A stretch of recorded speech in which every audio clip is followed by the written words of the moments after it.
Evie's accident with the bike, they would call it. Or, if a reproach was intended, a hint that Evie had no one but herself to blame for almost getting killed on the Cayuga Bridge and the summer of misery that followed Evie's accident with her bike. Was it a subtle distinction, the bike, her bike? Arlette, Evie's mother, took care never to allude to the accident on the bridge in the second way. She never blamed Evie. She was so grateful that her daughter was alive.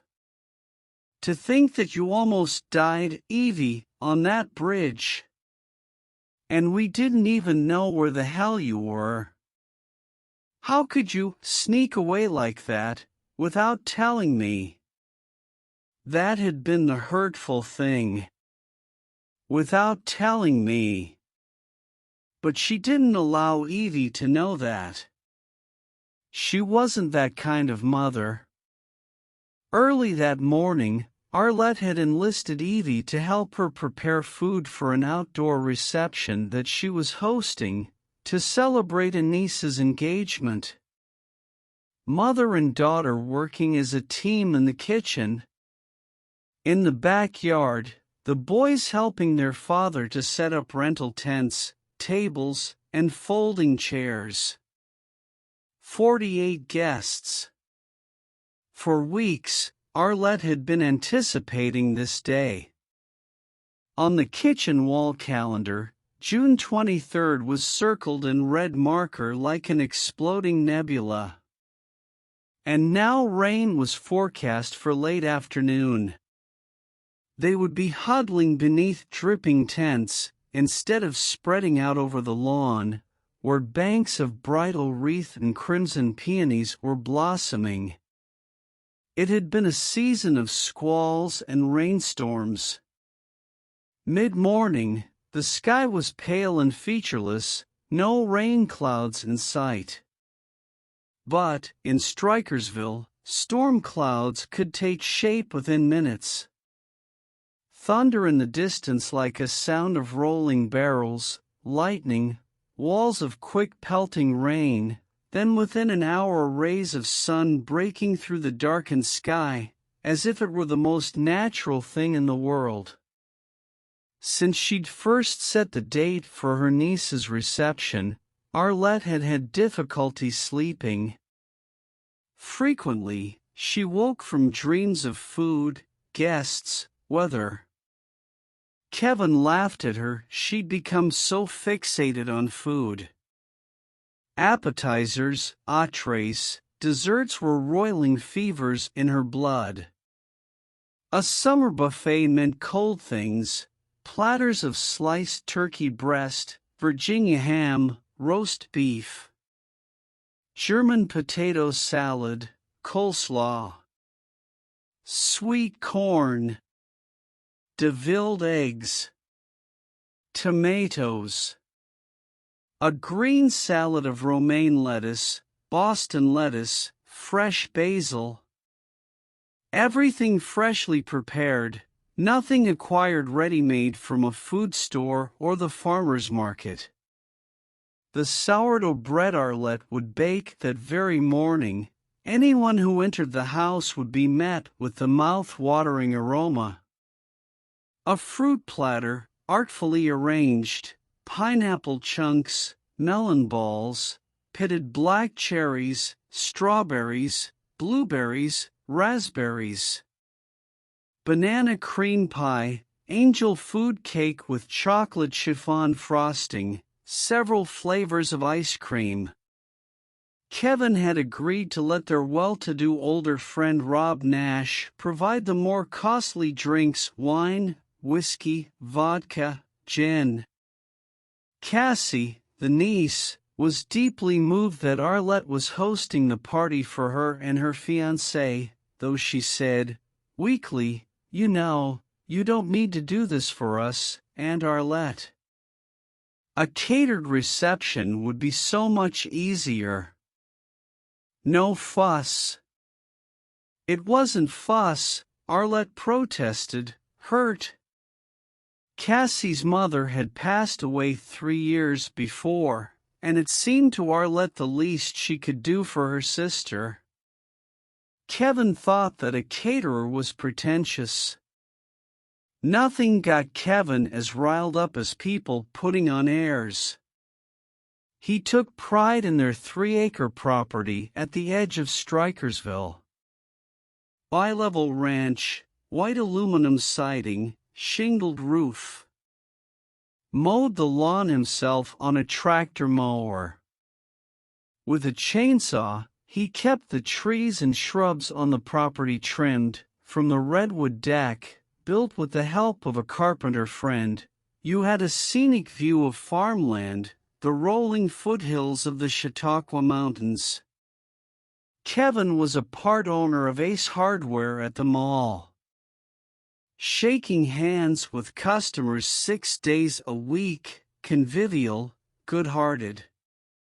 Nothing pretentious about Kevin Hansen. In the backyard, he ordered the boys around in his funny daddy voice. "Whistle while you work, guys." In the kitchen, Arlette put Evie in charge of the devilled eggs. Time-consuming, and not so easy. Why her mother couldn't just buy devilled eggs at the Safeway, Evie had no idea. All this work. To prove what? To save money? Evie was 13 years old, no longer a young child flattered when Arlette cooed Mommy's little helper at her. No longer grateful for her mother's praise. She resented being woken so early on a Saturday. She resented her brothers outside with their father, laughing and shouting. With Daddy, there was always some kind of horsing around, as Arlette called it. With Mom, there was nothing like that. No laughing, no fun. You had to take care not to seem mouthy. By late morning, Evie had begun to grow fatigued, restless, tired of working at the formica-topped counter beside Arlette, who was edgy and irritable. Evie begged to be allowed to ride her bicycle to the end of the cul-de-sac and back, just 5 minutes. "Not right now. We don't have time to waste." Roy and Billy got to go with Daddy to the mall to pick up supplies. They were away 40 minutes at least. Stopping at the Dairy Queen for cones on the way back, Evie just knew. Her father liked to pretend that Evie was Daddy's little girl, but, really, he preferred her brothers, who were 11 and 8. The way he played with them, rough and growling with laughter, was nothing like the way he'd played with Evie, treating her like a doll that might break in his hands. It was unfair.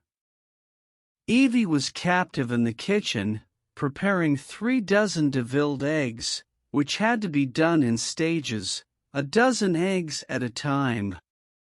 Bringing them to a slow boil in a pan, making sure that they didn't crack.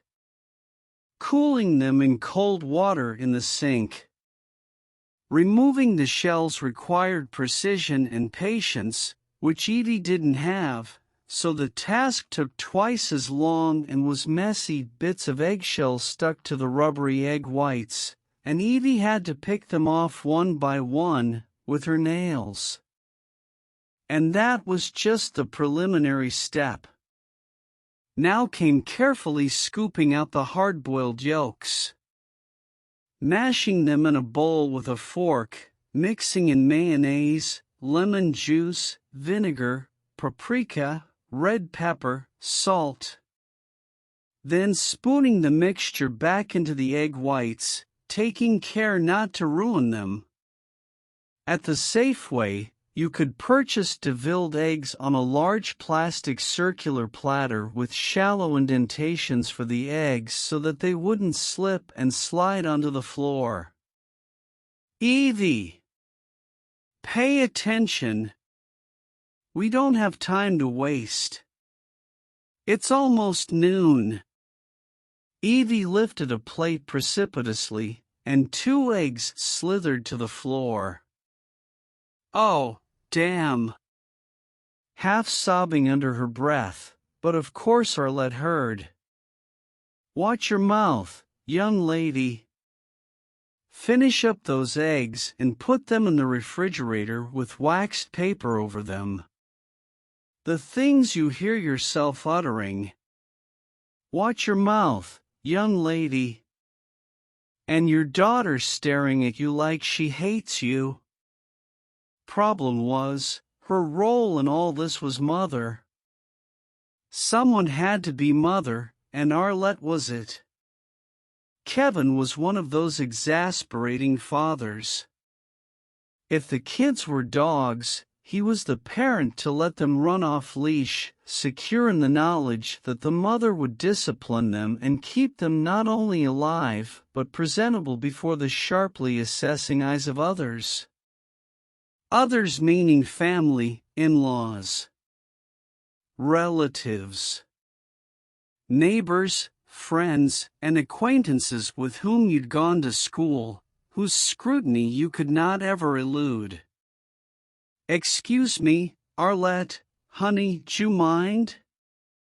Rob Nash entered the kitchen, needing to use the bathroom in the hall. Any space that Rob Nash entered, he took up all the oxygen. Big ruddy face, beaming smile, faded Rolling Stones t-shirt strained tight over his torso, which was as round as a drum. A wink for Arlette, whom he'd favored since she was a sweet, pretty girl, and a waggish thumbs up for 13-year-old Evie, plain, pale face, hips as narrow as a boy's. Rob Nash had arrived in his Land Rover mid-morning to help Kevin and the boys set up for the reception. Arlette had been hearing his braying laughter out back. You couldn't help but smile when Rob Nash was on the premises. He was a great joker, a teller of tales, brazen in his exaggerations. True, he was bossy, but funny bossy. Rob was one to make much of you, if he singled you out for attention. Arlette had a suspicion that Rob had talked Kevin into allowing him to provide not only drinks for the reception but the rented tents, tables, and chairs. If not, Rob had surely arranged for Kevin to rent the equipment at a discount. Rob Nash liked to boast that he knew everyone in Strikersville. When it came to favors, he was the most owed. Often, Rob joked mysteriously, laying a forefinger beside his nose, which was broad and flattened, as if the cartilage had been broken and had only partly healed. His cheeks were stippled with broken capillaries. You were made to think that you were in on the joke while others were excluded, but, in fact, you weren't really in on the joke, had no idea what the joke was, but Rob Nash was inviting you to pretend that you did because he liked you. Because you were a favorite of his. Rob Nash's inner circle. Rob Nash had been Arlette's father's friend initially. A lawyer, businessman, philanthropist. Not that philanthropist was a word casually employed. Generous, gives away money were the more likely terms. At one time, he'd been an amateur actor, the high point of his acting career being the role of the stage manager in Thornton Wilder's Our Town when Arlette was in middle school. She recalled seeing him moving about the stage in the spotlight, not a handsome man, exactly, but with the assurance of one. He'd had hair then, thick tufted leonine hair, going gray at the temples. Now his body had thickened. He wasn't as tall as he'd once been. He dressed to catch the eye plaid blazers, floral neckties, seersucker suits in the summer. He had a habit of sagely stroking his chin as if there were a beard there.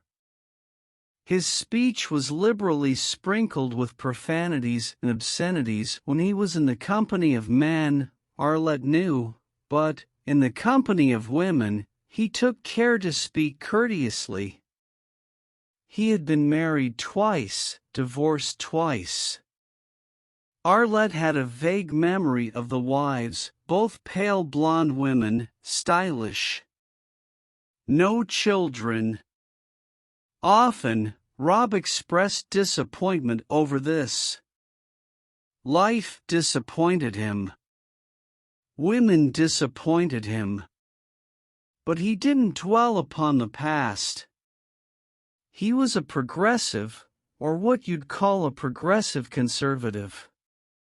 It was generally known that Rob Nash had drawn up his will more than once. He disinherited relatives who had disappointed him. Kevin knew, you took great care with what you said to Rob Nash even when he seemed to be inviting frank talk, intimate exchanges. Rob frequently hinted that Kevin, Arlette, and their children would be remembered in his will. It was said of Rob that he was a devoted friend, but he could be an even more devoted enemy. You did not ever want to cross Rob Nash. Arlette thought this was unfair. All sorts of nonsense was said about prominent personalities in Strikersville.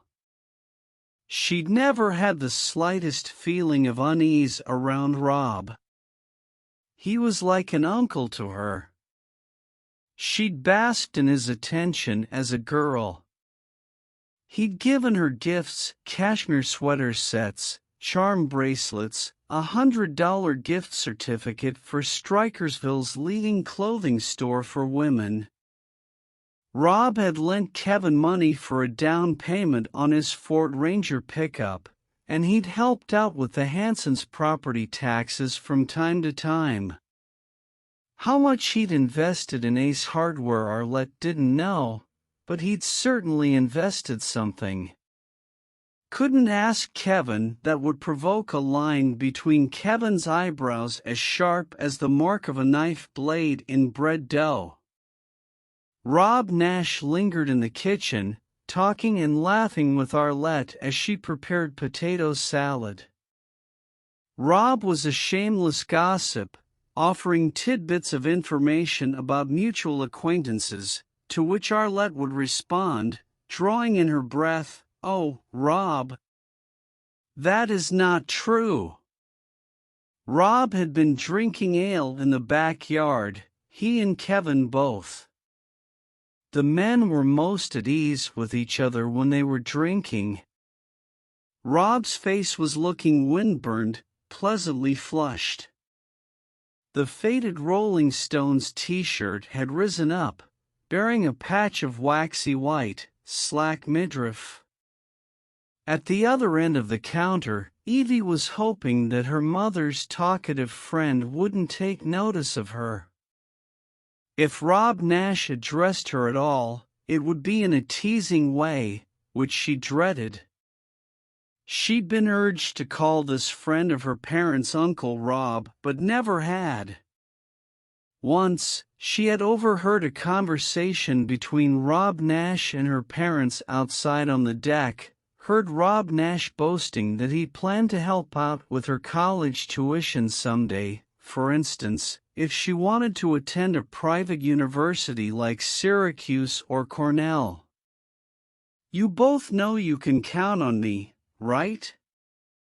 Now Evie watched in disgust as her mother lifted a spoonful of potato salad to Rob Nash's gaping mouth. Was her mother flirting with him? Fantastic, Arlette. Rob smacked his lips. Evie looked away, shuddering. As if Rob Nash had been reading her mind, there he stood looming above her and laughing at her discomfort. Inspecting the platter of devilled eggs. Evie dreaded him scooping up an entire egg and devouring it, but instead, as if more intimately, Rob rubbed his forefinger in a circle inside the bowl that Evie had used to prepare the mixture, tasting it and declaring it delicious. "Arlette, you've got a terrific little helper here." Evie was vastly relieved when Rob Nash left the kitchen. But within a few minutes he came back to the door, bringing his large face close to the screen, startling both Evie and Arlette with his ebullient voice. "Hey! Sorry to interrupt again. Arlette, your husband is sending me for ice. He's freaking out that the 7-Eleven will run out if we wait much longer. Evie, you coming with me?" Quickly, Evie shook her head. She wasn't comfortable around adults. Even adults of whom she was fond. They talked at you non-stop, as if you were slow-witted. "Yes, go with Rob. You can help him with the ice. Keep him company. You've been whining to have a break. Go on." Arlette spoke pleasantly. "Not at all bossy." Evie laughed uneasily, muttering, "Guess not." "Don't be ridiculous, Evie. Go with Uncle Rob. He's been working hard helping your father, out there in the sun." Briskly, she added, "I'll finish up here. You've left quite a mess. Go on with Rob, and be useful for a change." Grinning, Rob Nash was holding the screen door open. Evie had no choice but to slip through. It gave her a shivery sensation to feel the top of her head, her hair, lightly brush against his brawny arm.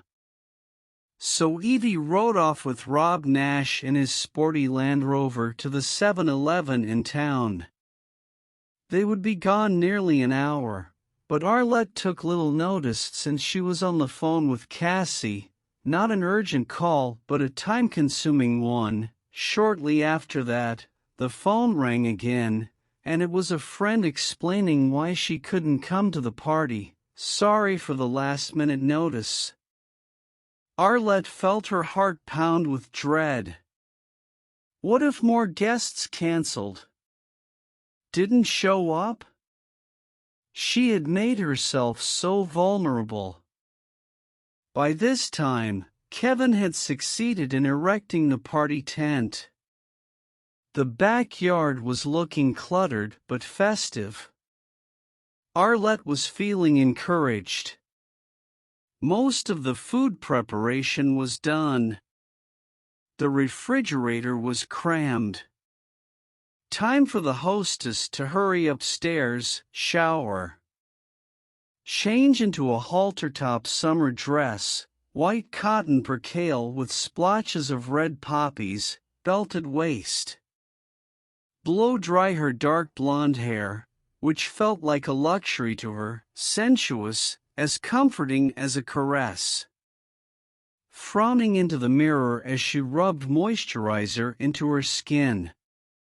No mascara to highlight her eyes, not in daylight. But red lipstick to give life to her mouth. When Arlette returned to the kitchen, she saw the Land Rover rolling into the driveway. There was Rob Nash unloading 2 massive bags of ice cubes from the rear of the vehicle. One of these he left outside with Kevin, and the other he brought, slung over his shoulder, into the kitchen to shove into the freezer. Straggling behind Rob Nash was Evie, both arms crossed against her chest, carrying a grocery bag with bottles rattling inside, tonic water, seltzer, a six-pack of Coke. These were purchases that Rob Nash had made on the spur of the moment. Just so you don't run out. Better too much than too little, right? Rob, thanks. What do we owe you for this? Arlette felt she had to ask, out of politeness. Rob Nash laughed, dismissing her question with an airy wave of his hand. It's on the house, of course. It's on Uncle Rob. He was going home now to spruce up, he said. He'd be back soon for the event. Hard to be a bachelor living alone in Strikersville, Arlette thought, with a twinge of sympathy. Such a family kind of town. Arlette had the uneasy idea that Rob intended to give Cassie and her fiancé some sort of engagement present, possibly a check. And, if a check, a large check. No one else would have presents for the couple, not for an engagement. Rob Nash always had to amplify things, that was his way. There stood Edie with the grocery bag still clasped across her flat chest. Her hair was disheveled, her pale blue eyes puffy damp, narrowed. Arlette told her to put the bag down. Go upstairs, take a shower, put on something nice for a change, not those same old denim shorts. And be sure to shampoo your hair and use conditioner so it won't frizz like dandelion fuzz. And don't take forever, we're running late. Evie let the bag fall rattling onto the kitchen counter. Stony-faced, pushing past her mother without a word. Arlette felt a stab of dismay. Never would she have confessed to anyone, certainly not to Kevin, that she envied her friends whose daughters were attractive, charming, fun to be around. At least two of them startlingly beautiful, at Edie's age. It was a damned hard world for a girl who wasn't attractive. Regardless of what people said. Feminists meaning to be optimistic, encouraging. Of course it would help that Edie was bright, but the fact was that no one would glance twice at her if there were other girls in the vicinity. Arlette located the boys, herded them upstairs to see that their hands were properly washed, get them into clean clothes. Billy with a dirty face, looking like a ferret. Roy was old enough to take care of himself, but couldn't be trusted to. It was never finished, taking care of children. The infinity of details. Back downstairs, Arlette greeted the first guests, cousins who'd volunteered to help with the reception. You're looking terrific, Arlette. You're looking terrific. Damn. The phone again. Arlette drew a deep breath, steeled herself for another apology, but it was just one of Kevin's annoying relatives confirming what time the reception began. Cassie arrived with the fiancé. Nervous laughter, hearty handshakes. The fiancé was taller than Arlette remembered, better looking. Cassie had done something with her hair, a kind of weird pink rinse that wasn't becoming. Arlette felt a rush of emotion: engagement, wedding, marriage. Love. All this behind her now. Just slightly spoiled, like a container of milk in the refrigerator beginning to sour. Still, you were grateful. Arlette was. Other relatives arrived. As if a dam had burst, a sudden rush of people. Was it going to rain? Thunder, lightning? What if there wasn't enough food? Enough to drink? Rob Nash would help in an emergency. Arlette could rely upon him to drive her into town to the store. Thank God Kevin was herding people out of the crowded kitchen onto the deck. Outside, loud music. Kevin's speakers on the terrace. Tuned to a local rock station, which wouldn't have been Arlette's choice. In her sandals with a medium heel, Arlette was stumbling, carrying platters outside. Stylish shoes, sexy, not practical. She had wanted to show off her shapely legs, almost slender ankles. She recalled how when she was pregnant each time her ankles had swollen. Also her face. With his stiff, vacant smile, Kevin had managed to avoid looking at her, touching her. In a while, she'd kick off the shoes. After a drink or two, why not? Barefoot. That was sexy, too. She wasn't yet 40 years old. Her toenails were polished bright red. Bowls of nuts. Fresh-cut vegetables, creamy dill dip. Evie's devilled eggs quivering on a platter. In a snug-fitting blue-striped seersucker jacket and white cord trousers, Rob Nash reappeared, rubbing his hands together in anticipation. A party is like a stream, Arlette was remembering. You are anxious at the start, but soon the current carries you away. You begin to relax. You have a drink white wine with an Italian label, provided by Rob Nash. You have a second drink. Soon you are laughing with the others. Even with an overcast sky, the ominous rumbling of thunder in the distance. It might have been half an hour, 40 minutes. Someone called to Arlette from the kitchen. There was a phone call. Oh, hell, who is it? One of the older women relatives, calling to her through the screen. I think they're saying the hospital. The what? Arlette hurried into the house. Blindly seized the receiver. Yes? This is the Hanson residence.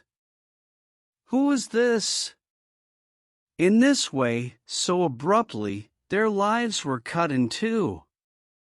As if with a meat cleaver. A buzzing in the mother's ears as she hears herself asking in disbelief, What? What are you saying? What? Evie wasn't upstairs, and Evie wasn't in the backyard. Evie was at the ER at Strikersville General Hospital. She'd had an accident, riding her bicycle across the Cayuga Bridge, 2 miles from home. Witnesses reported that the 13-year-old had been pedaling her bicycle rapidly, recklessly on the pedestrian walkway, where warning signs were prominently posted. Bicycles must be walked, not ridden, across the bridge. The Cayuga Bridge was a 2-lane iron girder bridge of another era. Vans and S.U.V.S had to maneuver carefully to pass one another on it. Larger vehicles were banned altogether. The ramp leading up from the roadway was steep, and the floor of the bridge was open mesh grating. If you looked down through the grating, you could see the river moving swiftly beneath in a way that dazzled the eye and benumbed the brain.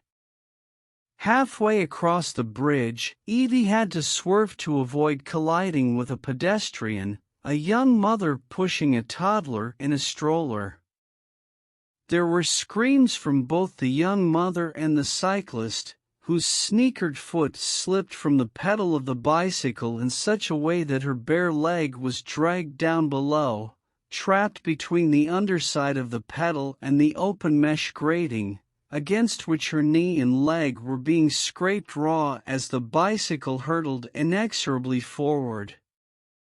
Head first she was pitched over the handlebars, and she fell, her right leg still entangled with the bicycle, exposing tendons, ghastly white bone amid a gushing of blood. In the adjacent lane, vehicles were braking, sounding their horns.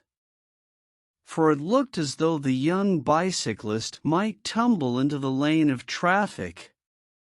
There was a 3-inch gash in her scalp. It would be discovered that her skull was fractured. Her upper front teeth had been knocked from her ravaged gums. Her right leg was not only lacerated but broken, her knee shattered. The sneaker had been wrenched from her right foot, white cotton sock torn and bloodied. In the ambulance, the stricken girl was unable to speak, to identify herself. Her mouth filled with blood from the broken teeth and had to be suctioned repeatedly. She passed in and out of consciousness, the way a creature running for its life passes in and out of splotches of sunshine and cloud shadows. An oxygen mask was pressed over her mouth and nose, alternating with the suction device. Medical workers could discover no ID in the pockets of the girl's torn clothing. They believed that they might lose their patient before they arrived at the ER on West Avenue, but somehow that did not happen. Her young heart faltered but rallied, continued to beat. And, after 40 minutes in the ER, the patient appeared to be stabilized. In a faint voice, she provided her name, address, Yvonne Hansen, 1664 Post Road.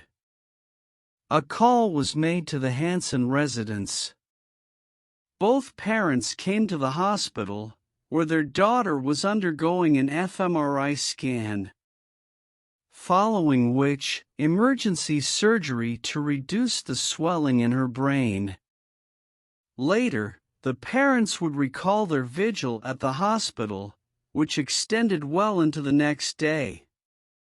Dazed, disbelieving that their daughter hadn't been safely at home, as they'd assumed, or would have assumed if they'd thought about her, but miles away, fighting for her life.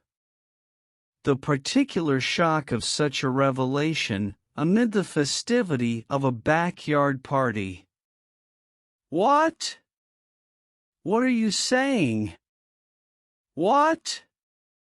These words echoing in Arlette's head for days afterward. Weeks, months, and eventually years. Forgotten as if it had never been, the reception for Cassie and her fiancé. An event obsessively planned for weeks, deleted from consciousness as abruptly as a light switched off. So abruptly that the Hansens had left their guests back at the house. Only a few, who'd happened to be in the kitchen at the time of the call, knew where they'd gone. When Rob Nash heard the news, as incomplete as it was, like a ship's captain he calmly assumed responsibility for the situation, briskly informing the guests that there'd been a family emergency. Evie had had a bicycle accident and suggesting that they go home and refrain from calling the Hansens until, maybe, the next morning. Rob Nash, in charge. Not jovial but stark cold sober, as he was rarely seen. Now that his broad smile had faded, the laugh lines at the corners of his eyes looked like minute white stitches in the skin. Arlette's parents were at the reception. They would take care of Roy and Billy. At the hospital, Arlette and Kevin were telling themselves, "All that matters is that our daughter is alive." Hesitant to ask the doctors if there would be a full recovery. Better not to ask, just yet. Some sort of bicycle accident, Rob Nash would say. Shrug of his shoulders, a gesture signaling that, whatever it was that had happened on the Cayuga Bridge, precipitated by the daughter, it was essentially a small matter, foolish, juvenile. Soon to become one of Rob Nash's tales, told about town. For Rob Nash was something of a first-hand witness, the Hansons' closest family friend. In the telling, Rob would not speak of Evie by name. He gave the impression of not knowing her name. Kids riding their bicycles in traffic, not watching where they're going. Over the Cayuga Bridge. Supposed to get off and walk their bikes over the bridge, but they don't. That age, they think they'll live forever. But you run over one of them, you'll be the one that's arrested. Spend the rest of your life in prison. Well, maybe not in prison, but feeling guilty, for sure. Rob Nash, flush with drink, intoning with a grave shake of his head as if passing judgment on an entire generation. Wouldn't think a bike accident, a kid on a bike, could be so serious, ruin everybody's life. But of course if they're not wearing a safety hat, helmet, what'd you call it, which she was not, that girl, Kevin Hanson's girl. Whose fault is that? For 18 days, Evie was a patient at the Strikersville Hospital. These were blurry days of which she would have little recollection afterward. Initially in the intensive care unit, then the general hospital, and from there to the rehab clinic, where she was first an inpatient wincing in pain when the opioid haze protecting her wore thin, then an outpatient, wheelchair, crutches, walker, finally a single crutch, driven to the clinic usually by her mother, through the remainder of that interminable summer and well into the fall, when everyone of school age had returned to normal life. When not at the rehab clinic, she was at a dental clinic in Rochester, 60 miles away, undergoing surgery to repair her injured mouth and, in time, being fitted for a partial plate to replace the 5 upper front teeth that had been literally knocked from her mouth. Smile, Yvonne. Wide smile. Smile like you mean it. The jolly, portly dentist encouraged his patient so forcefully that Arlette found herself grinning a wide clown smile in her daughter's place. At home, a rented hospital bed had been brought into the TV room, which became Evie's quarters for the next several months, those months a succession of doctor's appointments, blood tests, X-rays and CT scans, fMRIs monitoring the damage to the part of her brain known as the frontal lobe, where the skull fracture had been most severe. In her weakened state, Evie was susceptible to infections, sudden fevers. Often she was prescribed antibiotics. Medication for pain, for sleep. Medication to counter the gastric distress caused by the other medications. For weeks, Evie was almost wholly dependent upon her mother. Could not make her way to the bathroom unassisted. Could not prepare her own food, deal with such practicalities as bathing herself, shampooing her hair. Soiled the bedclothes 2 or even 3 times a week. She woke in the night not knowing where the hell she was. Night itself confused with day, amid the opioid numbness that was like cotton batting, through which flashes of pain penetrated, flashes that left her gasping in pure, visceral shock. They could come at any time, she could never predict. "Mom! Mom!" She heard herself crying, calling like a helpless child. For indeed she was a helpless child. Arlette came at once.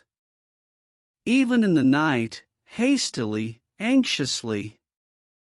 There was a kind of power in this, that Evie could summon her mother by raising her voice.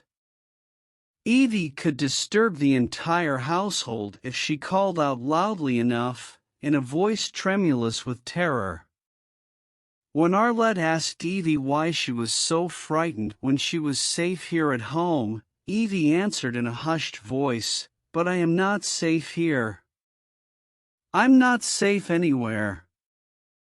They didn't tell you I died in the ambulance.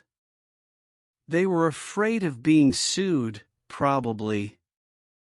I saw my actual soul, like smoke. It came out of my mouth just like smoke. I am not attached to my earthly body. You should know, Mom. You were there." So calmly Evie spoke, Arlette was stunned, perplexed. She would never repeat Evie's bizarre words. She would soon forget Evie's bizarre words. The days of Evie's convalescence were less fearful than the nights. But still she felt displaced, obscurely cheated, in the TV room where the furniture had been rearranged, the sofa pushed against a wall. Annoyed when her brothers wanted to watch their stupid TV programs, but lonely when she was by herself, she could hear others elsewhere in the house, oblivious of her. There were friends, girls in her grade at school, who wanted to visit, but Evie shook her head. No! Rob Nash came to see the bedridden girl, bringing a bouquet of flowers for Arlette and a box of Godiva chocolates for Evie. But Evie refused to see him. Arlette had no choice but to send Rob away, abashed, furious. Protesting to Evie that she was being rude. "You know, your Uncle Rob is concerned for you." "Is he?" Evie's eyelids were half shut. She refused to look at Arlette. "Evie! What is wrong with you?" Evie laughed, muttering something inaudible. "What? What did you say?" Evie shook her head, pushed away the gaudy Godiva box, winced as if her head ached. Since the accident, she'd become hypersensitive to light. A migraine headache could come over her like a suddenly overcast sky. Quickly Arlette had to lower the shades or Evie would begin to scream at her. Wondering uneasily what would happen if Rob Nash became disenchanted with the Hanson family. What losses they would all suffer, of which they might not even be aware. Through the autumn, Arlette was the liaison between Evie and school, bringing Evie's homework assignments to her homeroom teacher, Ms. DeLuca, and returning the graded pages. Evie hated how her homework took twice as long as in the past. her vision swam, her eyes ached. She much preferred drawing in a sketchbook that Arlette had bought for her, with a fancy marble swirl cover in dark reds suggesting the interior of a body. Evie overheard Arlette speaking on the phone in the kitchen to a friend or relative, declaring that she'd always wanted to be a nurse when she was a girl, and now she was her daughter's nurse and loving it. Evie could detect no irony, no suggestion of complaint, rather, a bright, buoyant boastfulness in her mother's voice. Yes, Evie is expected to recover fully, Arlette said often, as if dispelling doubt at the other end of the telephone, and return to school in a month or two. Hey, it isn't easy, rehab. Physical therapy. It hurts, I know. Unable to bear it, Evie shouted at her mother, "No! You don't know! I hurt." Still, daughter and mother were becoming very close. Wet, dreary, leaf-strewn autumn days alone in the house together. When Evie finished her homework, Arlette allowed her to watch TV in the afternoon, might even join Evie for a while before the boys returned home and the TV was hastily turned off. Roy and Billy had become shy with their sister, who seemed to like them less than she had before the accident. Though once she'd been protective of them, now she was impatient, sarcastic. Roy resented the adult attention deflected onto Evie, saying to Evie in an undertone, so that their mother couldn't hear, "I bet you could walk if you wanted to." Evie responded coldly, words of a kind she had never before uttered in his hearing, "You ugly little rat, die." Roy was shocked. At 11, he said things that he didn't mean, that flew into his head, that no one took seriously. Evie had retaliated as another 11-year-old boy might have. He wasn't prepared for such a response.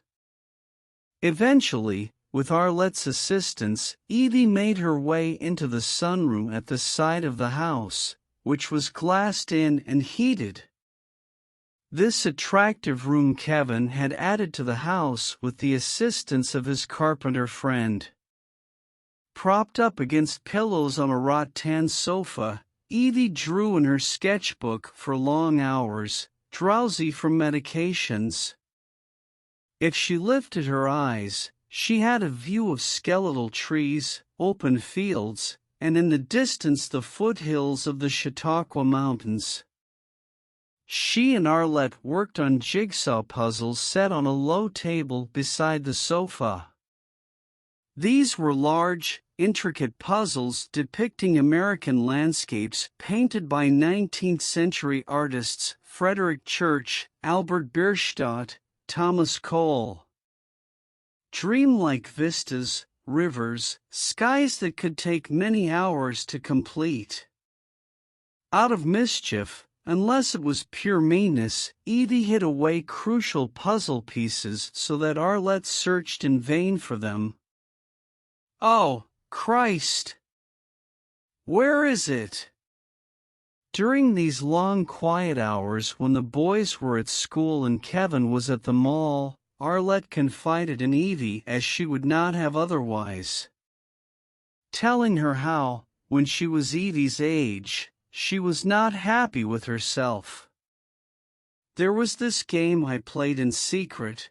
Whoever was the next person I saw, whoever came around a corner, I would change places with them. This was, like, a wish I could make." Evie was perplexed, disapproving. "You mean you'd rather have been any old person instead of yourself? A homeless person, someone in a wheelchair, someone with cystic fibrosis." Well, it was childish. I was a child. I didn't think that I was pretty, or that anyone would like me. What you were was spoiled, ignorant. Trading places with just anyone. All right, Evie. You've made your point. Whoever Evie had been before the accident, however annoying at times, this judgmental young person was quite different. No longer a child yet not mature. Her face in repose was peevish, petulant. Her skin was sallow, her eyes without luster. Hair had grown back thinly over the jagged scar in her skull. Evie fretted that it would never grow back entirely. Other kids would notice and jeer at her. She'd have to wear a cap indoors. 3 times a week, Arlette took Evie to the rehab clinic. The change in her daughter here was amazing to Arlette. She tried not to be jealous of the physical therapist, whom Evie clearly admired, respected. No slouching at rehab, no muttered asides or sighs. Evie obeyed this young woman's instructions as she would never have obeyed her mother's. She was willing to undergo pain for the therapist, to wince with pain, tears running down her cheeks. Staggering to get her balance. At which the therapist paused to commend her, to praise her. Touching her lightly on the shoulder. Good, Evie. Now let's try it again. Arlette looked through Evie's sketchbook. Surprising to her that her daughter seemed to have some genuine talent for drawing. If she concentrated too hard, the drawings were stiff, but if she worked swiftly, almost carelessly, they were lifelike, inspired. Sweetie, what's this? A wrecked bicycle that seemed to be also a twisted, deformed, scrawny girl figure with a, toothless, mouth distended in a silent scream. A flower opened wide, petals covered in tiny dots, ants. A grotesque fat hog, sinking in mud, with a face that looked almost human. Rob Nash? Evie was watching Arlette's face, with a curious smile. Arlette turned pages numbly. Most of the drawings, she saw to her relief, were of trees, clouds, landscapes. Ordinary scenes, objects. Kevin in profile, in charcoal. Arlette, seen at a distance, through the doorway and in the kitchen, turned away, an anonymous female figure with a conspicuously small head. You want to say, some good will come of this. There is always some good, even in tragedy. In the past, Evie had never remained in one place long enough to accomplish much. She'd been restless, jumpy. Reminding Arlette of one of those long-legged leaping spiders. Never would she have concentrated on drawing in this way. Never with such evident pleasure, immersed for long stretches, scarcely glancing up. Of course, Arlette understood, this was not a tragedy. Tragedy would be a broken neck or spine. Paralysis for life. A coma. What's called a vegetative state. Of course, Arlette would have been her daughter's caretaker then, as she was now. That would have been her place, her role. That would have been the tragedy. We never knew what talent Evie had. She never knew. Until the accident with the bicycle. Arlette imagined a joint interview, daughter, mother. On local TV news.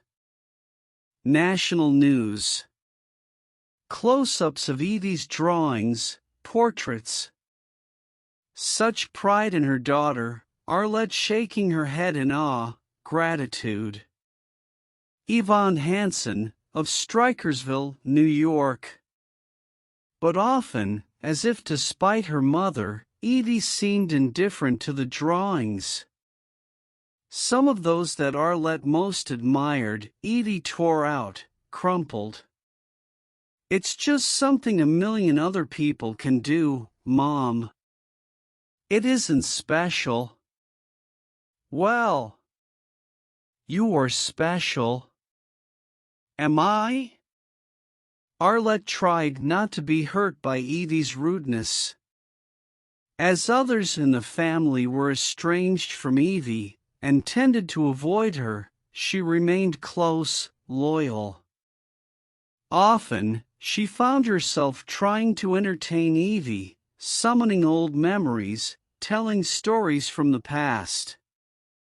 "It was an accident, how I met your father. I was 20 years old." This would have led to a fond remembrance, but Evie interrupted Arlette with an uplifted hand. "You don't mean my father, Mom. You met a man, a stranger, and he later became my father. You didn't meet my father." "That's a stupid way of speaking." Arlette couldn't remember her daughter ever having been so pitiless in judgment of her, so unforgiving. Arlette had certainly never spoken this way to her own mother. Her mother would have slapped her. Still, Arlette recounted to Evie the story of how she and Kevin had met, not exactly on a blind date, but in a way blindly, by chance. It was a story that Arlette had told others, but it did not seem so interesting now. In a TV scene, mother and daughter would bond over such tender confidences. In real life, Evie made no attempt to disguise her boredom, rapidly sketching as her mother spoke. "So did you win the lottery, or did you lose?" "What do you mean?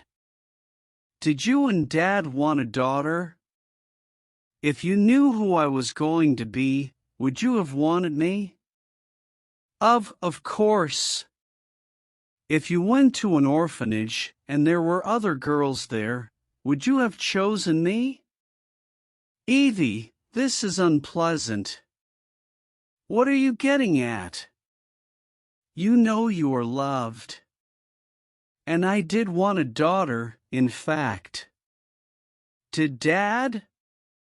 "Yes, he did." But Arlette wasn't at all sure. And why did it matter what either of them had imagined they wanted? The family they had created was the family they had created. A female is her body, that's the problem. A man is his brain and what he can make of it, but a female is just she is. People look at her and make a judgment in 1 second. Evie spoke flatly, with finality. Arlette stood up and went, all but limping, as if she'd been wounded, to another part of the house. Each time that Rob Nash dropped by, Evie refused to see him. When the hospital bed had been returned to the rental agency, and Evie was back in her old room, if she heard Rob Nash's voice she refused to come and join the family. If he was invited to stay for dinner, she stayed in her room. Fortunately, Rob Nash ceased asking after Evie. He turned his attention to Roy and Billy, who laughed at his jokes. Carefully, Arlette said to Evie, "You don't seem to like Rob any longer, Evie. Is there any reason?" Evie laughed harshly. You should know. What do you mean, you should know? You should know. That's what I mean. I don't know what you're talking about, Evie. Really? Really? Evie laughed, then began coughing. Walking away, gracelessly, favoring her right leg. In time, Evie did return to a kind of normal. She went back to school in January, as she'd yearned to do, but during the long misery of her convalescence something had gone wrong. Her friends had lost interest in her, or she'd lost interest in them. They were too young and silly for Evie, or, in another way, physically, Evie was too young for them, underdeveloped, a stunted creature.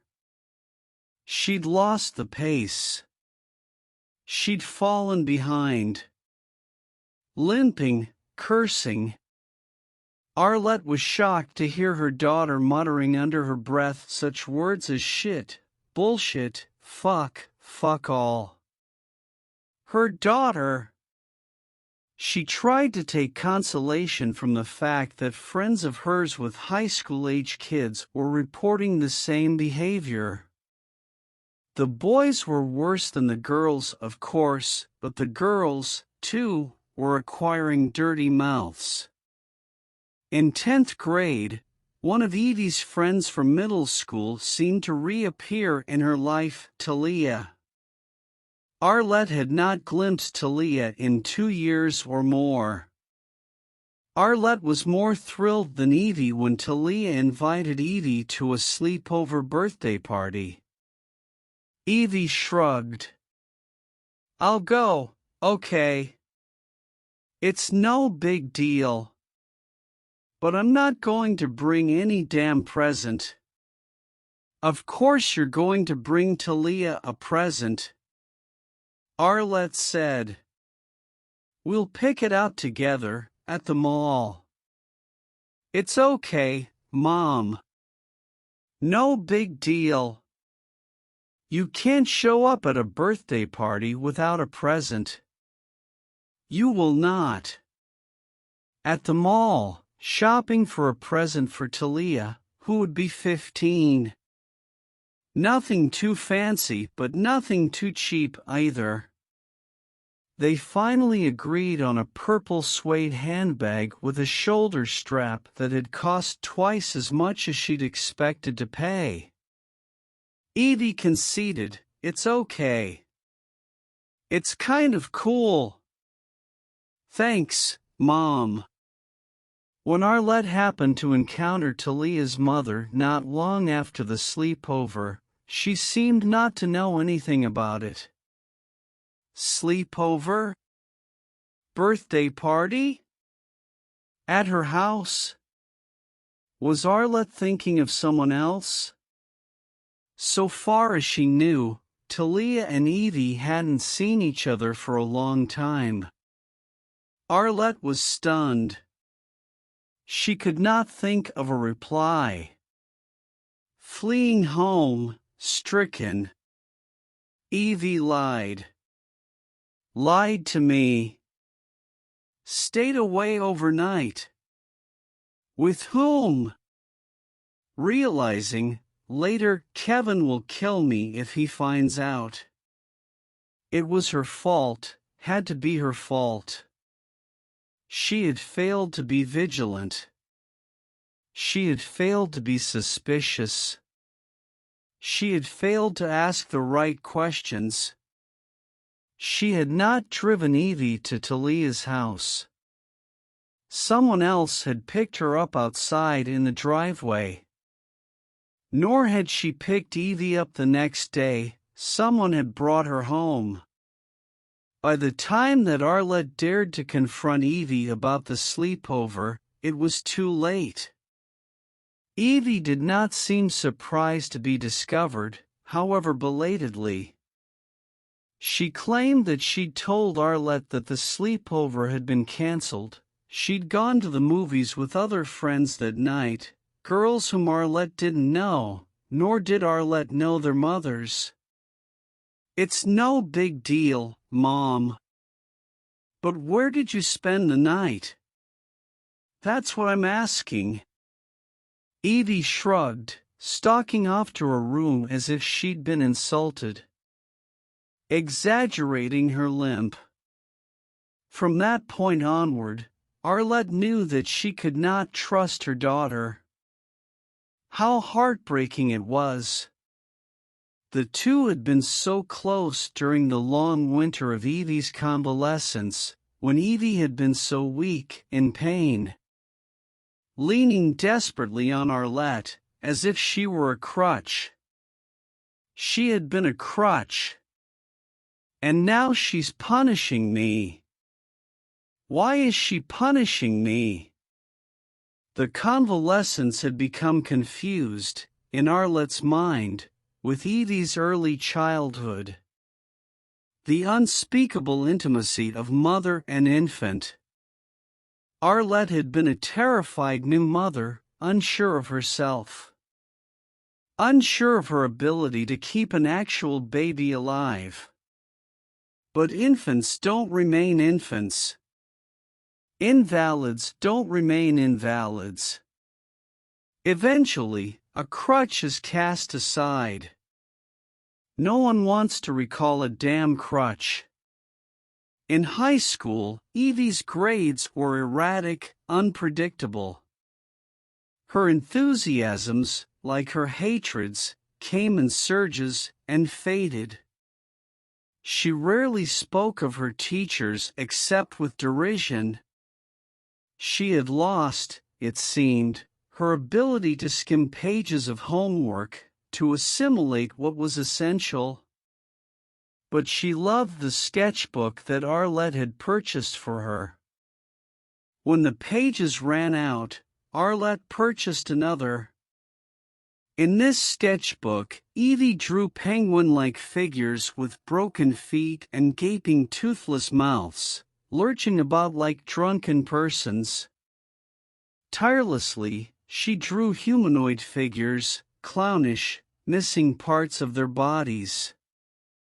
Her self-portraits were crude, cruel. She gave herself a pimply, blemished face with staring blank eyes. She began to stay after school, involved with the school newspaper. Proudly, she showed her family a feature in the paper titled Evie Eye. The joke is, the evil eye is meant to ward off evil spirits. But, see, in my cartoons, I am the evil spirit. That's the joke. Kevin frowned at the comic strip.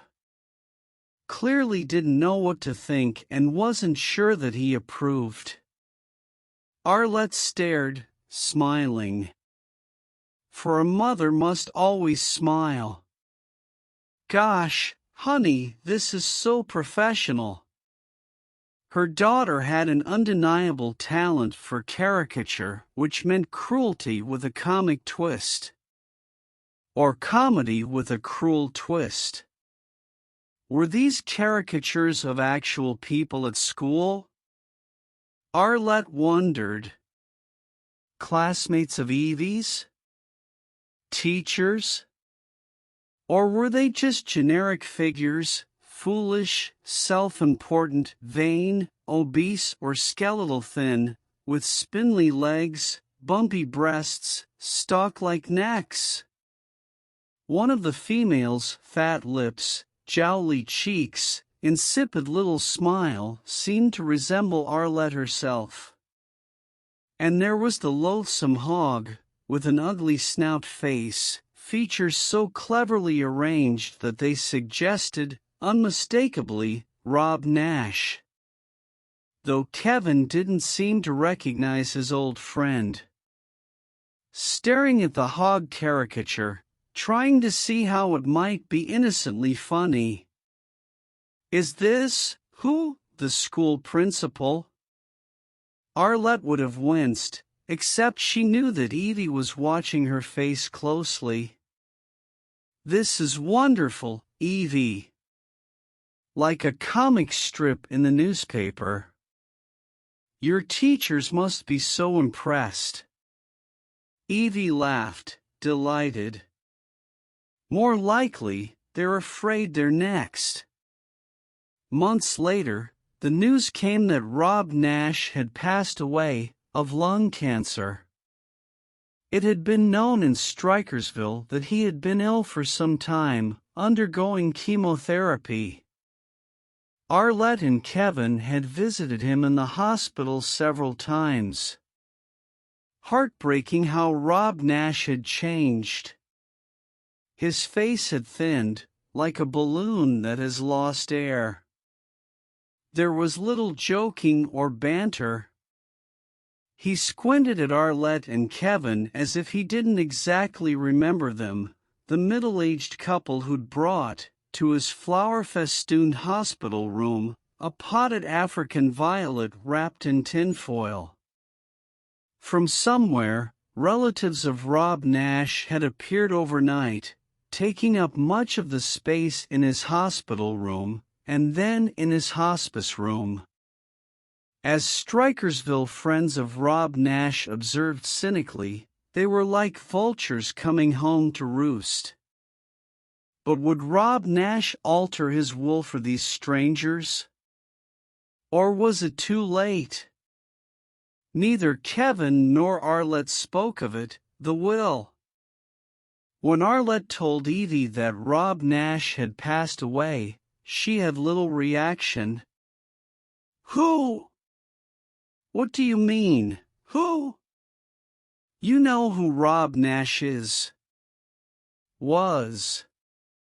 Arlette felt such dismay, sorrow, exasperation with Evie seeing the peevish expression on her daughter's face, she burst into tears. The poor man. Poor Rob. He was such a loving friend.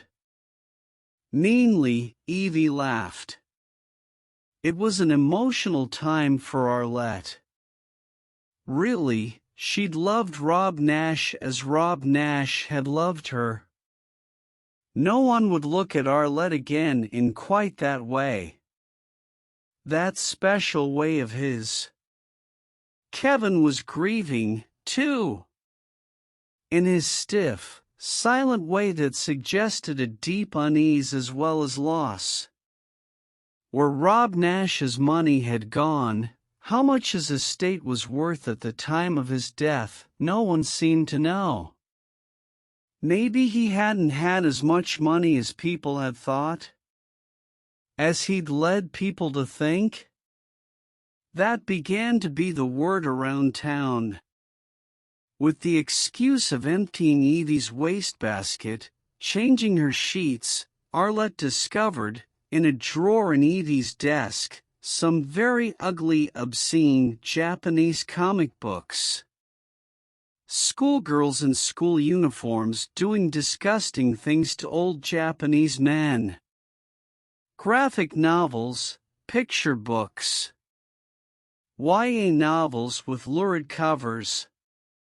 Elsewhere in the room she found pages torn from Evie's sketchbook, naked cartoon figures, girls, women, adolescent boys. Some were kissing and touching one another inappropriately, and others were fighting with knives or swords or undergoing horrific tortures. Beheadings, dissections. Breasts hacked off, intestines dragged out of abdomens. Most ghastly, a fetus torn from a woman's belly. A smug smiling fattish woman with Arlette's face, and the caption "Mom's Stir." Arlette was shocked, sickened. It was clear to her, Evie had fallen under the spell of someone at school. Her homeroom teacher? An unmarried woman with hair trimmed so short, it was practically a crew cut? Evie had mentioned this homeroom teacher several times, not mockingly, as she tended to speak of her other teachers, but rather admiringly. Without speaking to Evie, who would never tell her the truth, and would just try to prevent her, Arlette drove to the high school. Classes were still in session. It was mid-afternoon. In the assistant principal's office, Arlette spoke forcefully, angrily. She'd brought Evie's drawings with her, as evidence. A lesbian teacher on the Strikersville faculty. Corrupting children. Her daughter had survived a traumatic accident just 2 years before, at the age of 13. She hadn't fully recovered. She was impressionable, naive, just the sort of child to be groomed by a perverted adult. Soon Arlette was speaking with the principal as well. Others on the staff were summoned, including, finally, the homeroom teacher, who professed utter astonishment at Arlette's charges and claimed scarcely to know Yvonne Hansen and declined to confirm that she was, or was not, a lesbian.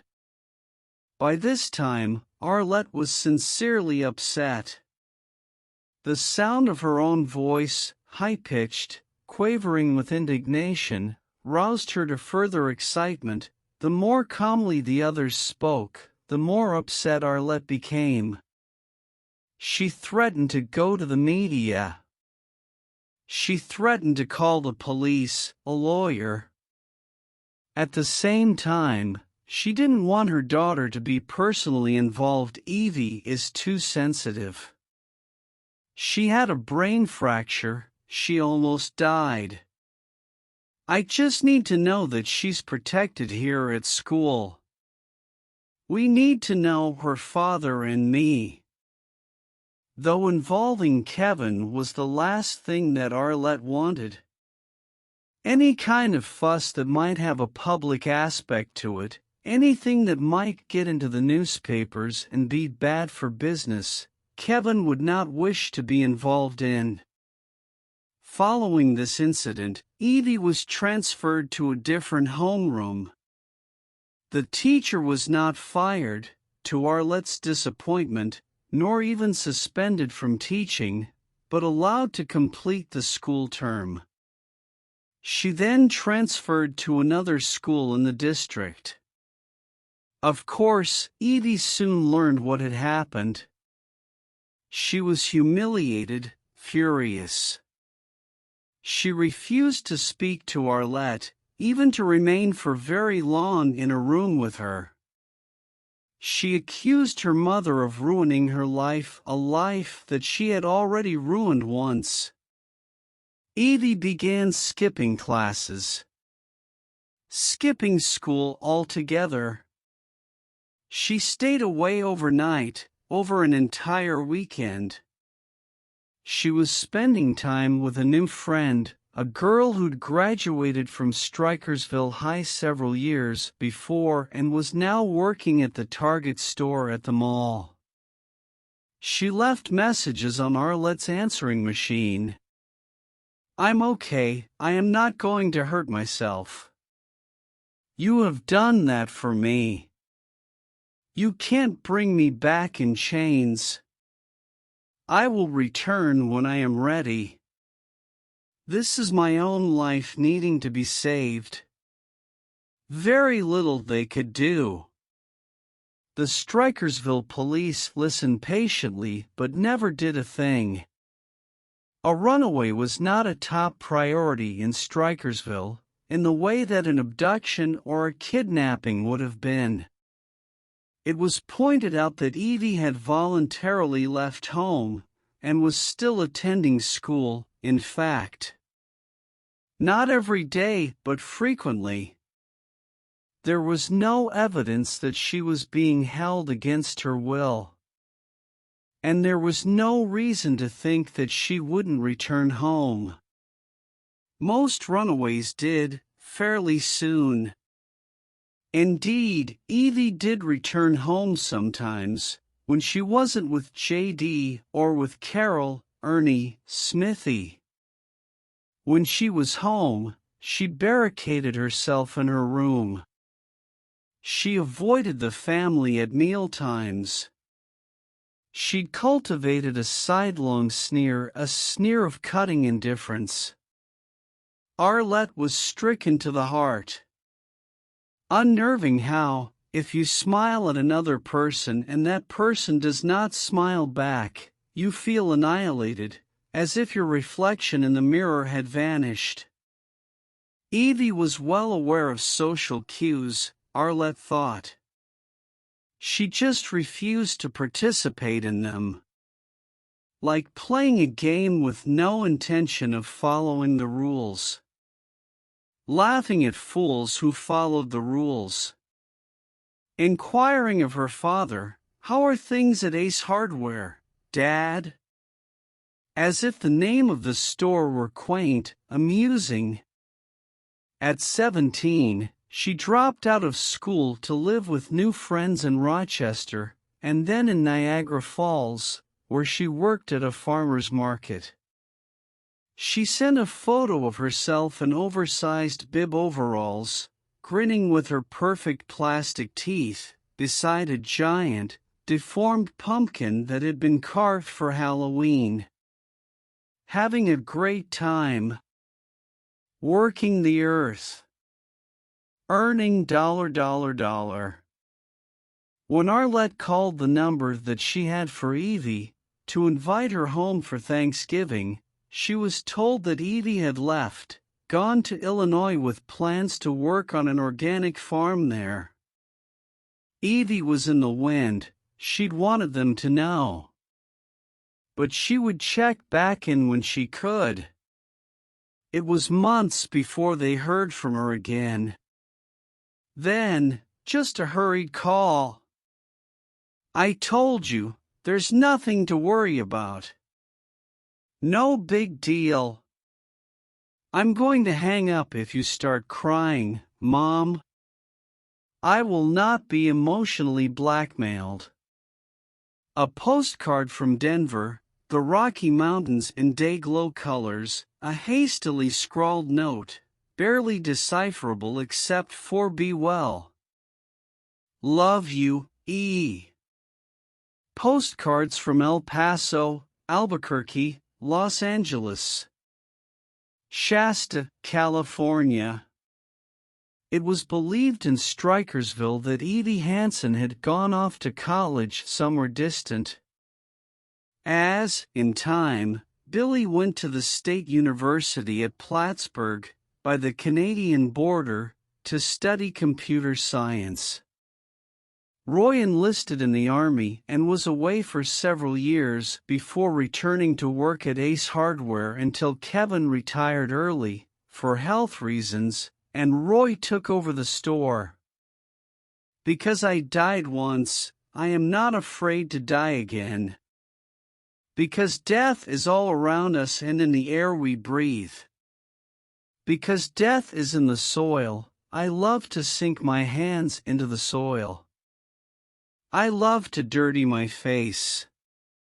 In the ambulance I saw my soul fly out of my mouth like smoke. In the ambulance my soul returned to me, but it was not the same.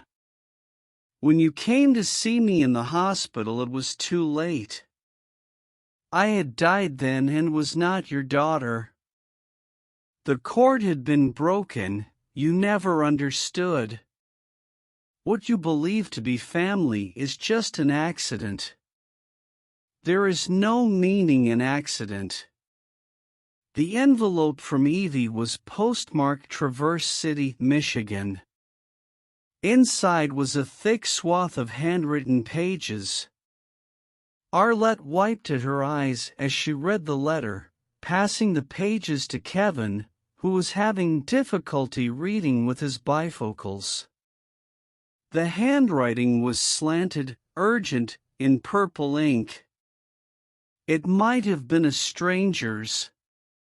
She could hear nothing of Evie's voice in the shrill tone of the letter. It had been how many years since they'd last seen their daughter? Evie would be in her late 30s now.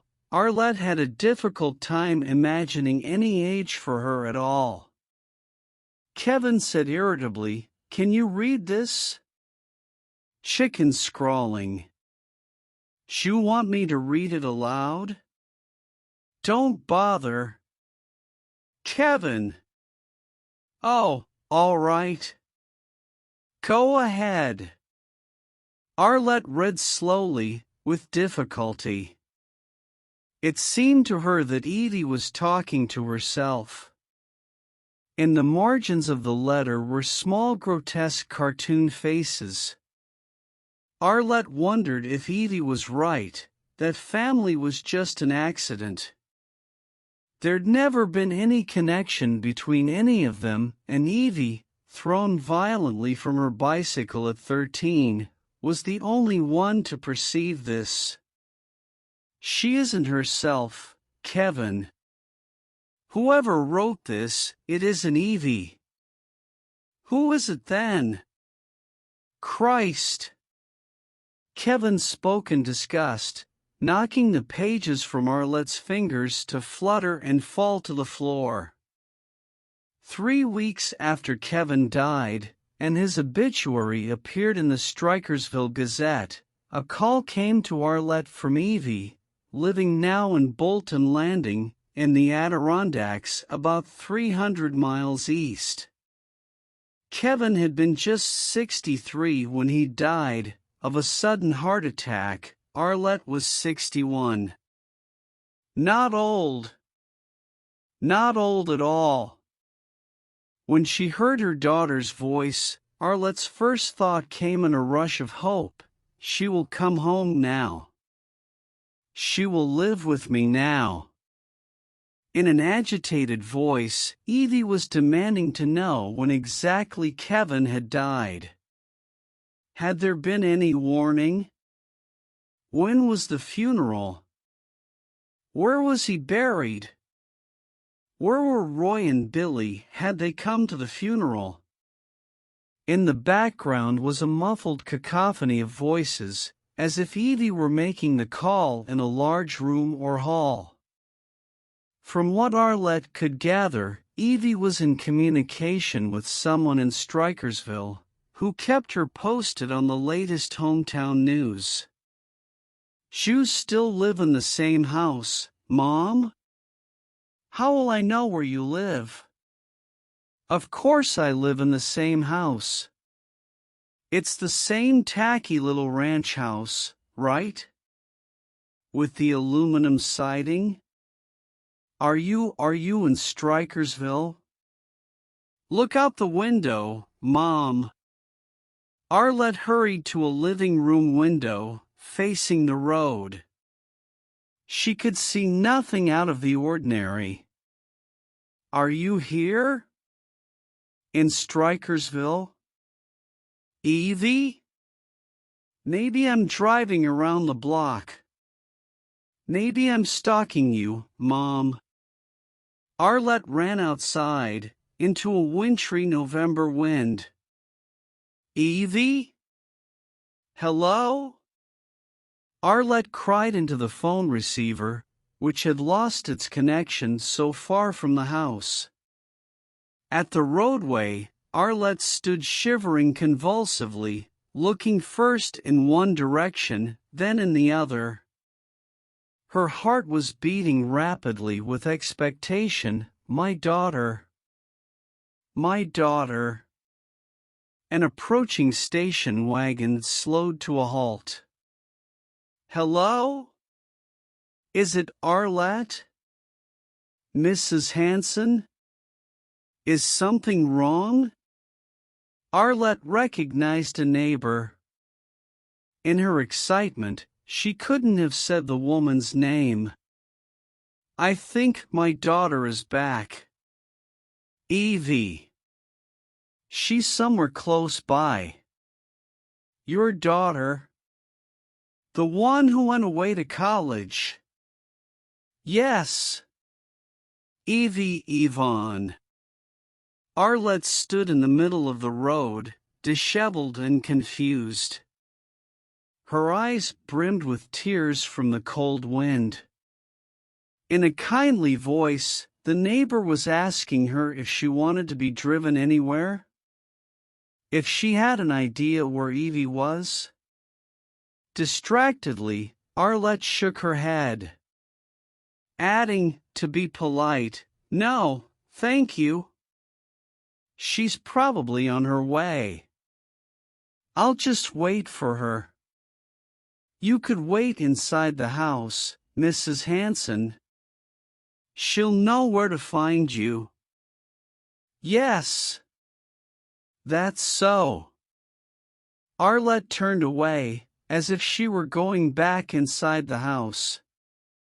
The neighbor waved to her, driving away, but Arlette remained at the end of the driveway, in the whipping November wind. Feeling absurdly gratified that this was how Edie was described locally, the one who went away to college. At Pheasant Ridge, where Arlette went to live after the house on Post Road was sold, there was altogether too much conversation about health issues. Damned if she would participate, she had better things to talk about. Most residents at Pheasant Ridge were widows. Most residents had known one another in their former lives, some as long ago as high school, elementary school. Regrouping now, those who remained. Those who'd survived marriage, children. No self-pity. She wasn't one of those who fretted, wept, moaned that their children or grandchildren failed to visit them as often as they wanted. Though Arlette was beset by health issues of her own, osteoporosis hollowing out her bones, bronchitis that left her breathless and weak, an upper row of abscessed teeth needing to be removed and replaced by expensive dentures, not covered by insurance, glaucoma controlled by nightly eye drops, alarming memory lapses, like cuts in a defective film. Gin rummy, book club, square dancing, graceless, bouncy, joyful, all-female laughter and panting. 3 mornings a week, swimming, slowly, in the turquoise-tinted pool that smelled eye-smartingly of chlorine. Arlette did have visitors, relatives. Her niece Cassie came to visit every few weeks. Fondly recalling that barbecue you and Uncle Kevin gave for us, that was so kind of you. It wasn't a barbecue, just a cold buffet, as lavish as Arlette could make it, but Arlette was grateful for the memory and did not correct her niece. And poor Evie had that accident on the bridge, on her bicycle. That was a close call. For a moment, Arlette couldn't comprehend what the words meant, a close call. Realizing then that Evie hadn't died. That was the close call, for which she and Kevin had been so grateful at the time. "Evie called me, you know. After Kevin died." "Yes, you told me, Aunt Arlette. That was nice of her. She was coming to visit, but something happened. She had to postpone. And then one afternoon, on the eve of Arlette's 70th birthday, in fact, Evie came to visit her in Pheasant Ridge, unannounced. "Mom, hey. It's me, Evie." In the doorway of Arlette's room, an individual with a weathered face, squinting pale blue eyes, slouching shoulders, of no evident age, except not young, head shaved and stubbly, glaring piercings in her face. She wore much laundered jeans, corroded white along the seams. A synthetic snakeskin jacket. Lace-up boots. The plastic teeth looked less white, shiny. Lines bracketed the thin-lipped mouth that ventured a hesitant smile. Arlette stared, astonished. She burst into tears. Her daughter. "Evie, come in. Come in. Give me a hug. Come here." Arlette tried to stand, grew dizzy, and fell back into the chintz easy chair that was soft and boneless, fitted to the contours of her body. Evie, embarrassed, came to her, limping just perceptibly, breathing hard as if she'd been running. Her breath smelled ashy, stale. Evie explained that she'd happened to hear that Arlette was in this place, which hadn't existed when she was living in Strikersville. All there was here, on this road, was fields and trees past the high school. Evie spoke awkwardly, like one not accustomed to speech. She stared at Arlette, blinking, as if she saw something that frightened her, and thus provoked her to smile inanely and chatter. "So good to see you, Evie. What a lovely surprise. Please, can you stay? We can have dinner together." Evie muttered something inaudible, apologetic. Shrugging her shoulders in the old way that Arlette recalled with a pang of regret. What was she doing now? Well, she was between gigs. Probably she was going to stay with her friends in Michigan, if she could pin them down on dates. Right now, she was taking a road trip, a break. In Bolton's Landing, she'd had time to devote to her art. Her cartoon art. Proudly, Evie drew out of her backpack what appeared to be an unusually thick comic book, titled Bitch Storm Warnings, a collection of women's cartoons in which work by E. Hansen was included. She'd acquired a national reputation, finally, Evie said. She posted her cartoons online, she had subscribers. She'd been teaching at Adirondack Community College, the art of the cartoon. Have you? Teaching. Your father would be so impressed. Yeah, well, that's okay. After a few minutes, Evie fell silent, as if she'd run out of news. She was sitting on a chair now, facing Arlette, her back to the door, which was just slightly ajar. Arlette tried to think of more questions to ask, things to tell Evie. She didn't want to appear anxious. As long as she kept talking, Evie wouldn't leave, would she? Asking Evie for the second or third time if she'd like to stay for dinner in the dining room. Early dinner, 5 p.m., it was just 3:40 now. Evie replied evasively. Yeah, maybe. Okay. Evie asked after Roy, and Billy, and Cassie. Asking then, as if she'd only just thought of it, whether Arlette and Kevin had ever inherited anything from that friend of theirs. You wanted us to call him Uncle Rob? Rob Nash. Arlette had not spoken the name aloud in many years. But hadn't Rob Nash passed away before Evie had left home? Wouldn't Evie already know the answer to her question? Arlette couldn't remember, exactly. She felt a stab of loss and chagrin. The loss of a dear friend, and the loss of the bequest that Kevin had believed they would receive from Rob Nash. When the will was read, Arlette and Kevin were not even present. No one had notified them. Families close in upon themselves when there is a death. Especially, Arlette had come to understand, when it is the death of someone with a sizable estate. Still, Rob Nash must have canceled a debt of Kevin's, a $30,000 loan he'd made to Ace Hardware. Kevin had always intended to repay the loan, but when Rob died no one contacted Kevin about it. Apparently there wasn't a record of it in Rob Nash's accounts. Kevin hadn't shared much with Arlette.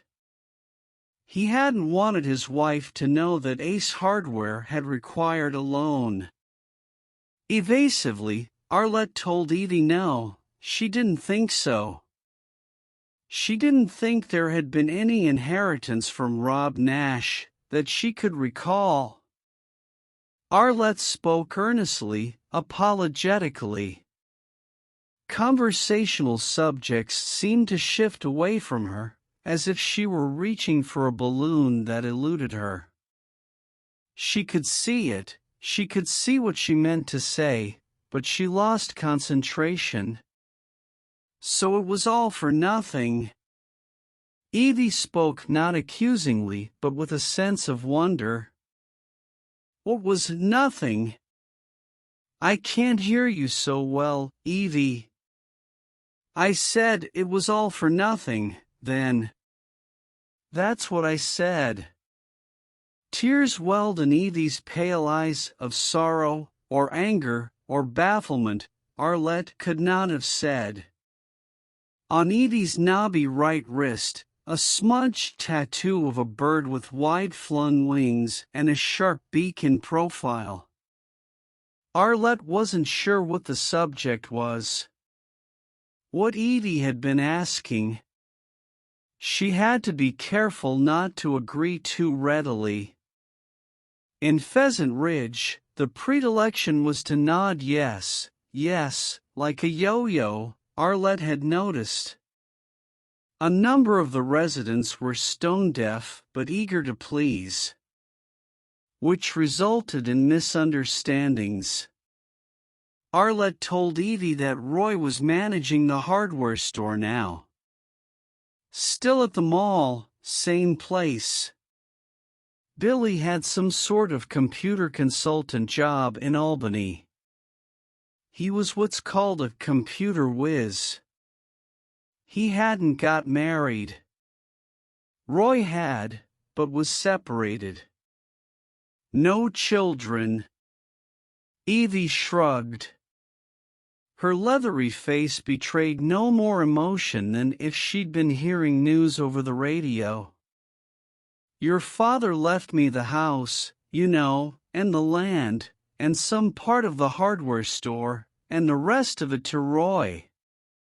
I think that's what it was. He left something for Billy, too, not much. There isn't much. I don't remember the details. You know, your dad didn't want to worry me with money matters. We didn't know where you were, Evie. Arlette spoke slowly, as if groping her way. Evie shrugged, her face darkening. If she was hurt or angry, Arlette couldn't judge. Her vision wasn't so good anymore, like her hearing. The fact was, Kevin hadn't spoken of Evie in the years before he died. He'd seemed to forget that they had a daughter. Before that, he'd been furious with her, the disrespect, he called it. In the awkward silence, Arlette heard herself say guiltily, "There is some money, Evie. I set it aside for you. In my bank account. I knew that you would come back, I knew it. It isn't much, I'm afraid. I'm using more of it than I expected in this place. There are all kinds of hidden charges and fees. But I could make out a check. Could you, Mom? That would be very generous." Evie was looking embarrassed. swiping at her nose with the back of her hand like an uncomfortable child. Arlette gave instructions to Evie to look for her checkbook, which was where, in a drawer. Evie brought it to Arlette, with a ballpoint pen from her backpack, and Arlette fretted over a blank check, uncertain how much to give to her daughter. She could afford to give Evie $500, or was it $5,000? $15,000? She smiled. Kevin used to tease her about being confused by zeros. Evie said, "I can fill in the number, Mom. You just have to sign the check." Pressing the palm of her hand against the edge of the table to prevent trembling, Arlette signed the check. Arlette B. Hanson.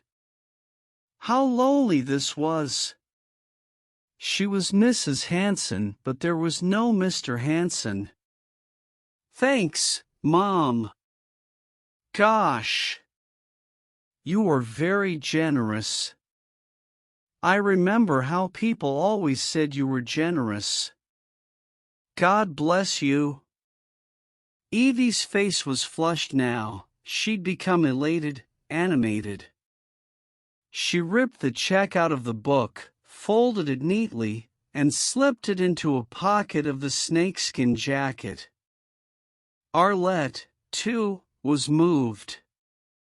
God bless you, whether it was sincere or some sort of Evie mockery, Arlette wasn't going to fret over it. Someone had advised her once, she thought it was Rob Nash, don't look too closely into the motives of the people in your life. He'd laugh then. His gut laugh, which had been so infectious. She sits together, with her daughter, as dusk deepens outside the window. Neither makes a move to turn on a light, as if a spell would be broken. As years ago they gazed out the window of the TV room where Evie's hospital bed was positioned, into the distance of the foothills. Here, there is a parking lot, but beyond the parking lot an uncultivated field, and hills stretching out of sight to the Chautauqua Mountains.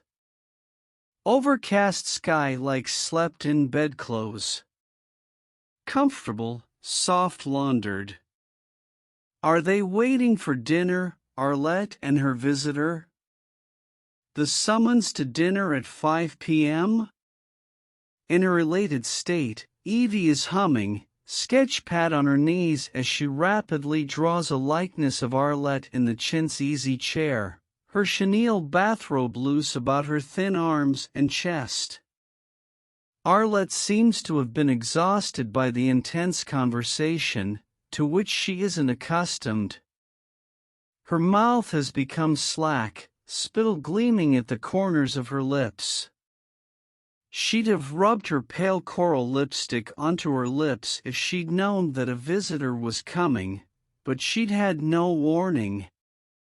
As her pencil moves, Evie observes her subject closely. Arlette seems not elderly but soft-boned, tentative, smaller than Evie recalls. For there was a time when Arlette was taller than Evie, of course. Evie had been Mommy's little helper in the kitchen. No choice but to help Mommy. Evie has noticed that Arlette seems to have new teeth, artificial teeth resembling her own but shinier, whiter. On her thick-booted feet now, Evie hovers over Arlette, as if deliberating whether to kiss her mother goodbye. For Evie has decided to leave. Suddenly, she is in a hurry to leave. It is often like that with Evie, her blood begins to pump quickly. She seems about to kiss the soft creased cheek. Instead, as if impulsively, yet unerringly, Evie's fingers grope their way into Arlette's mouth, gently dislodge the dentures, and remove them without waking Arlette. She slips them into a pocket and backs away then, snatching up her backpack and leaving the room. Alone in the room, Arlette awakes, confused. Not sure what has happened. Why did the nurse take away her dentures? She is not at the dentist's, she knows. She is in her own room, at Pheasant Ridge. She has not been at the dentist's office in quite a while. Arlette calls out, "Hello? Hello?" Her mouth feels wrong, her tongue is too big, and she can feel her gums with it. She calls and calls, "Hello? Hello?" Her voice rising in distress and alarm until at last someone enters the room and switches on the overhead light, a short, stout girl in a white nylon tunic and trousers, asking in a vexed voice, "Yes, ma'am? What's the problem now?"